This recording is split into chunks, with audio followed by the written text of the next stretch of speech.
नारायणं नमस्कृत्य नरं चैव नरोत्तमं देवीं सरस्वतीं व्यासं ततो जयमुदीरयेत्। मूकं करोति वाचालं पङ्गुं लङ्घयति गिरिं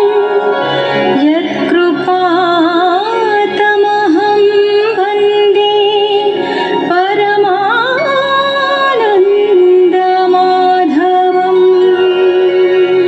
ଶ୍ରୀକୃଷ୍ଣ ମୁହଁ ଖୋଲି ଉପହାର ମାଗିଛନ୍ତି। ସଂକୋଚରେ ବ୍ରାହ୍ମଣ କିଛି କହିପାରିଲେ ନାହିଁ। ସର୍ବାନ୍ତର୍ଯାମୀ ଶ୍ରୀକୃଷ୍ଣ ତେଣୁ ସ୍ୱୟଂ ତାଙ୍କ ଲୁଗାକାନିରୁ ଚାଉଳ ଭୋଜାତକ ଟାଣି ନେଇ ତତ୍କ୍ଷଣାତ୍ ମୁଠାଏ ପରମ ତୃପ୍ତି ସହକାରେ ଖାଇଦେଲେ। ମନୁଷ୍ୟର ଇହଲୋକ ଏବଂ ପରଲୋକର ସମସ୍ତ ସମ୍ପତ୍ତି ଏବଂ ସମୃଦ୍ଧି ପାଇଁ ମୁଠାଏ ଚାଉଳ ଭୋଜା ହିଁ ଯଥେଷ୍ଟ। ଲକ୍ଷ୍ମୀ ରୂପିଣୀ ରୁକ୍ମିଣୀ ଶ୍ରୀକୃଷ୍ଣଙ୍କୁ ସେହି ଚାଉଳ ଭଜା ଆଉ ଖୁଆଇ ଦେଲେ ନାହିଁ। ବ୍ରାହ୍ମଣ ପରଦିନ ଶୂନ୍ୟ ହସ୍ତରେ ଘରକୁ ଫେରିଛନ୍ତି। ତାଙ୍କର ଅବଶୋଷ କିଛି ନଥିଲା। भगवान् उवाच इमन्ते सुनान् रूपवर ब्राह्मणी नवरूपहार पति आगमनीयानन्द सङ्गे सुन्दरी सखी वृन्द भुवनु होइला बाहार रूपे मोहई सुर नर कमला जिह्नि हरिपुर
महापुराणे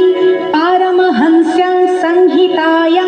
दशमस्कन्धे उत्तरार्धे पृथुकोपाख्यानं नाम 87तमोऽध्यायः। शुक उवाच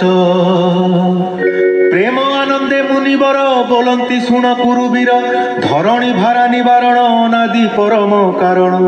अनंत तुले नर हरि मनुष्य रूपे अवतरी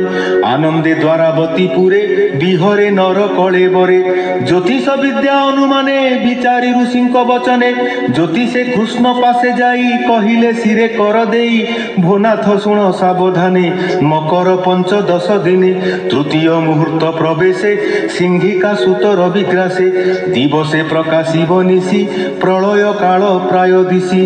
एमंते दैवज्ञवाणी गोविंद सावधाने शुणी घोषण देले निजपुरे तीर्थ गमन अनुसारे भारत भूमि प्रजा जेते पुत्र कलत्र धन जुते राजा परजा नर नारी संचपी केता कही पारी एमंते चारि दिगु जेते प्रवेश हेले कुरुक्षेत्रे ज्ञान अज्ञाने पाप जेते स्नाने खंडिबे राहुग्रस्ते सुतीर्थे स्नान दान फले पापु तरिबे पुण्य बळे एते विचारी पुण्य ध्यायी मिलिले कुरुक्षेत्रे जाई।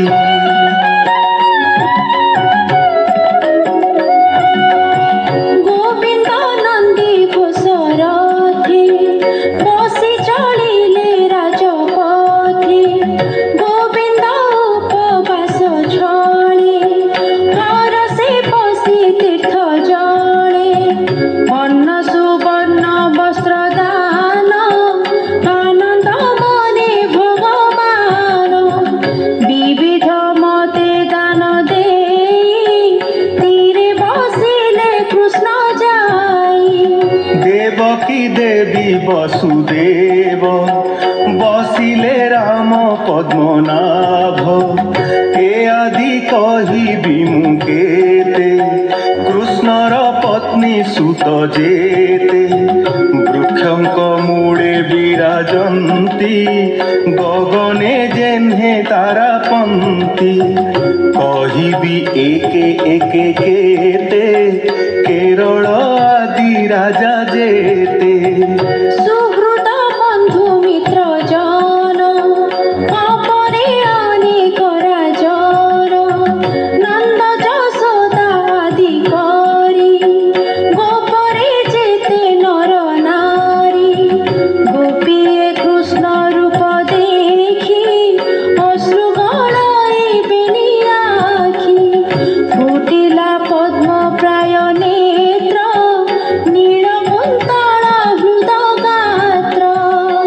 कियबा देवा पटांतर जहार मिले दामोदर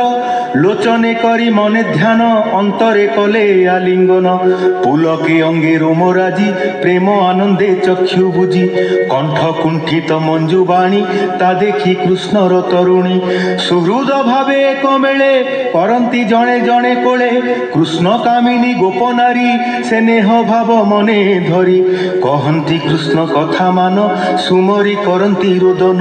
गोपींकी बुद्धि कृष्ण नारी कथा प्रबंधे मन हरि समस्ते होइले हरस कृष्णर भाव मधुरस कृष्ण भक्ति हृदय घेनी मिलिले पांडव जननी भ्रात भगिनी जन मध्ये पुत्र पौत्र अनुबंधे पिता जननी मुख चाही भ्रातृकामिनी मध्ये थाई अनाई गोविंद श्रीमुख